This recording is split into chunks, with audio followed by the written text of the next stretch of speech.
ఆహారము చేయటలే. ఎంత ధైర్యం ఈ వ్యక్తికి అంటే, ఒక వ్యక్తి అంటున్నాడు, భార్య అంటుంది, ఆమాను భార్య అంటుంది, నువ్వు ఎందుకు ఆయనతో పెట్టుకుంటున్నావు? ఆయన ఎవరంటే యూదుడు, దేవుని బిడ్డ.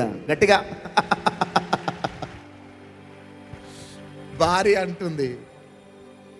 భార్య దగ్గరికి వెళ్ళి చెప్పిండు, అందరూ నాకు కాళ్ళ మీద పడి దండం పెట్టిండ్రు, మొక్కిండ్రు, కానీ ఒక వ్యక్తి మాత్రం నా కాళ్ళ మీద పడి మొక్కలే, కాంప్రమైజ్ కాలే. నాకు చాలా కోపం వచ్చేసిందంటే భార్య అంటది, ఆయన ఎవరు అని అడుగుతుంది. ఆయన ఎవరంటే యూదుడు, దేవుని బిడ్డ. అప్పుడు ఆ భార్య అంటది, ఉట్టిగా నువ్వు ఆయనతో ఎందుకు పెట్టుకుంటున్నావు? బూడిదైపోతావు నువ్వు. ఎందుకంటే యూదులు ఇతరుల కాళ్ళు మొక్కరు, దేవుణ్ణే మొక్కుతారు. చేతులు పైకెత్తి చప్పట కొట్టాల. 10 ఆజ్ఞలలో ఉంటుంది, నీవెవరిని పూజించొద్దు, దేవుణ్ణే పూజించాలి.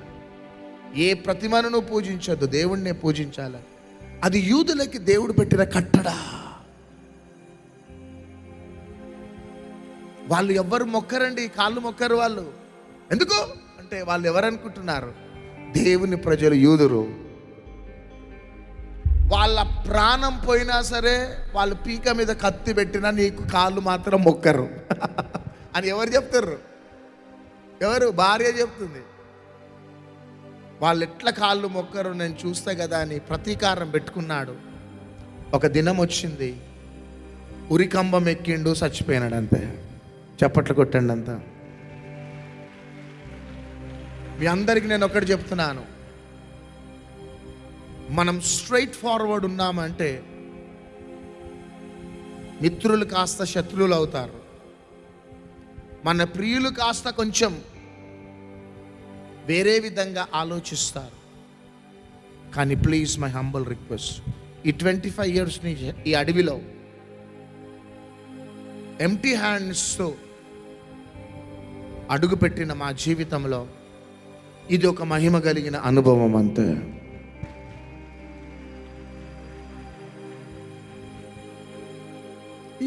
ఏ దారి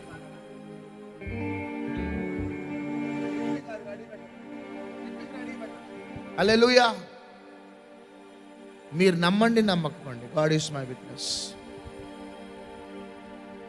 మా డాడీ సింగరేణి కాలరీస్లో మంచి ఆఫీసర్, ఇంటికి ఒక్కండి కొడుకుని.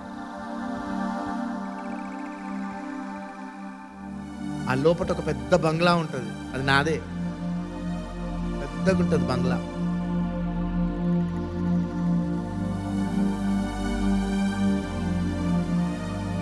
సిఎస్ఐ స్కూల్ ముందు మొదటి ఇల్లు కనబడుతుంది, అది మాదే.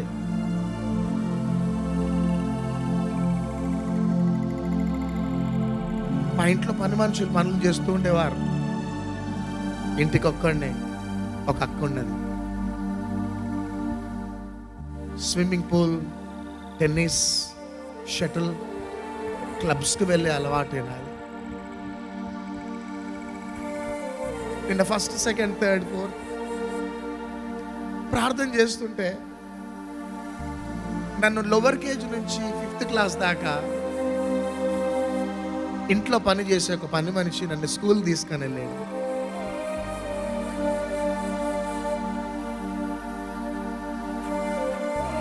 ఎంత టాప్ అంటే, ఆ స్టూడెంట్స్ అందరు వచ్చి కూర్చునేవారు. ఆ స్టూడెంట్స్తో పాటు ఏ పని మనుషులు కానీ, ఏ కేర్ టేకర్స్ కానీ ఆ స్టూడెంట్తో పాటు వచ్చి కూర్చోవద్దు, అది స్కూల్లో రూల్. కానీ నాకు మొక్కోనికి మాత్రమే టీచర్ అనుమతించేది. ఈ బాబుకు మాత్రమే ఆ పని మనిషి వచ్చి పక్కన కూర్చుంటుంది, అనుమతించండి అన్నారు. ఈమె 5th క్లాస్ దాకా నా పక్కనే కూర్చునేది. నాకొక చైరు, ఆమెకొక చైరు. చివరికి ABCDలన్నీ నేర్చుకుంది, ఇలన్నీ నేర్చుకుంది, పోయమ్స్ అన్ని నేర్చుకున్నది. Baa baa, black sheep, twinkle twinkle little star మీకంటే ఎక్కువ చెప్తుంది ఆమె. Johnny Johnny, yes papa, eating sugar, no papa అన్నీ నేర్చుకున్నది. పక్క నుండి అన్నీ నేర్చుకున్నది. హల్లెలూయా. కొన్నిసార్లు నాకు ఇంట్లో డౌట్ వస్తే నా డౌట్లు క్లియర్ చేసేది.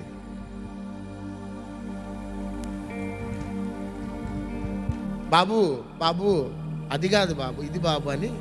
నా పేరు ఒక పేరు ఉన్నది కానీ ఆ పేరు నేను చెప్పదలుచుకోలే. ఆ పేరు మా మమ్మీ అన్నదంటే ఆమెనే ఆ పేరు పెట్టి నన్ను పిలిచేది. దగ్గరుండి నేను రొట్టెలో తేనె పెట్టుకొని తినేవాడిని చిన్నప్పుడు. రొట్టెలో తేనె, వేడి వేడి రొట్టెలో తేనె, ఆ తేనె పెట్టి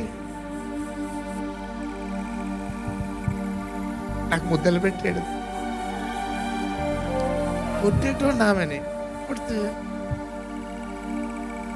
ఏమనేది కాదు, తిన్నానా, తిను బిడ్డ తినని పెట్టేది. అంత ప్రేమగా చూసుకుని నిన్న ఫస్ట్, సెకండ్, థర్డ్, ఫోర్త్ ఆమె గుర్తుకొచ్చి మంచి నా వెహికల్ ఆ ఇంటికి వెళ్దాం అనుకున్నా. అక్కడ గుడిసెళ్ళల్లో ఉంటుంది ఆమె వయసు ఇప్పుడు 70 సంవత్సరాలు.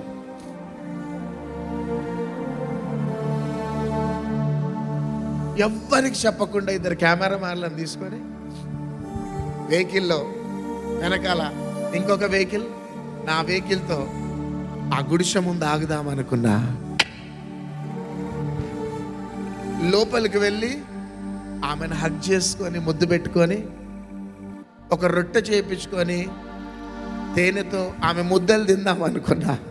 మొన్న 5th, మొన్న first, second, third, fourth, 5th అన్నీ రెడీ అయినా మమ్మీకి ఎవ్వరికి చెప్పలేదు. సీక్రెట్గా షాక్ ఇద్దాం ఒకటేసారి అని అందరికి ఫోన్లు చేసిన, అందరు రెడీగా ఉండండి రా వెళ్దాం. ఆ ఇంట్లో పూరి గుడిస వెళ్ళిపోయి ఆ మంచం మీద కూర్చొని, చైర్లో కూర్చొని, నువ్వు పెట్టిన ముద్దలు నాకు జ్ఞాపకం వచ్చినాయి, నువ్వు మరలా నాకు పెట్టవా అని చెప్దామని పోయి ఫస్ట్ శామ్యుయల్ని పంపించిన. వెళ్ళి ఇల్లు కనుక్కొని రా, ఇన్ఫర్మేషన్తే నేను వెనకాల బయలుదేరుతున్నా అనగానే అక్కడి నుంచి ఫోన్ చేసాడు, డాడీ ఆమె చనిపోయింది.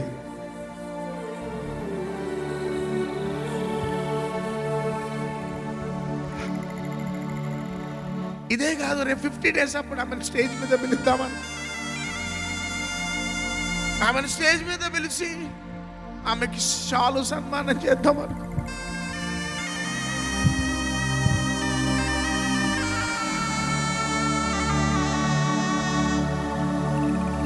కానీ daddy, I'm very sorry daddy, ఆమె చనిపోయిందని తట్టుకోలేకపోయినా.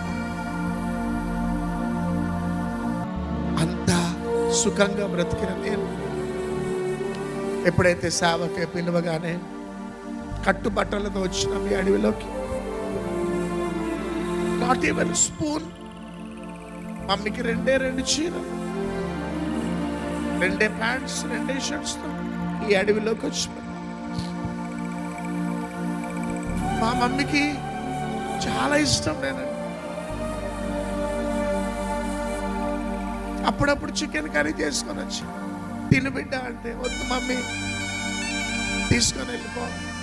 మళ్ళా దానికి నేను అలవాటు పడ్డానంటే నాకు కష్టం, మాకున్నది మేము తింటామని చెప్పేవాళ్ళు. మమ్మీ కూడా, మీ మమ్మీ కూడా మా మమ్మీని మమ్మీ అని పిలుస్తుంది, మీ మమ్మీ కూడా మా డాడీని పప్పా అని పిలుస్తుంది. మామయ్య, అత్తగారు పిలిచేవారు పిలవండి, మంచిది. అంత బిడ్డలాగా చూసుకునేది మా మమ్మీ డాడీ. మీ మమ్మీని పల్లిపట్టి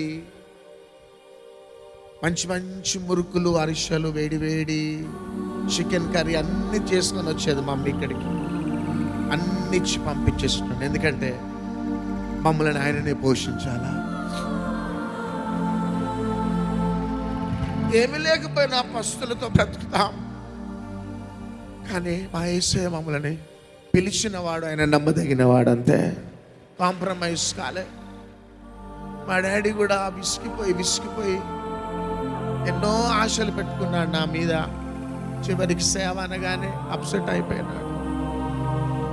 ఆ టైంలో మేము సింపతిగా మేము యూటర్న్ తీసుకోలే. అయ్యో అయ్యో అని యూటర్న్ తీసుకోలే. కానీ ప్రభువును ప్రేమించినాం, ప్రభు చిత్తాన్ని చేసినాం. ఈ 4 సంవత్సరాలు ఈ చీకటి భూమిలో నీళ్లు తాగి బ్రతికినాం. ఏ రోజు ఈ స్థాయిలోకి వస్తామని మేము అనుకోలే. ఏ రోజు ఈ స్థాయిలోకి మేము వస్తాం అనుకోలే. కానీ ఆ రోజు మేము ప్రభువును ప్రేమించి చేసిన త్యాగమును బట్టి ఈరోజు ప్రభు మమ్మల్ని ఈ స్థాయిలోకి తెచ్చినాడు.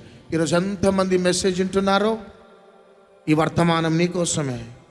ఈరోజు నీ శాపం ఆశీర్వాదకరంగా మార్చబడాలంటే ఈ మెసేజ్ను ఖచ్చితంగా విను. నీ జీవితాన్ని మార్చుకో.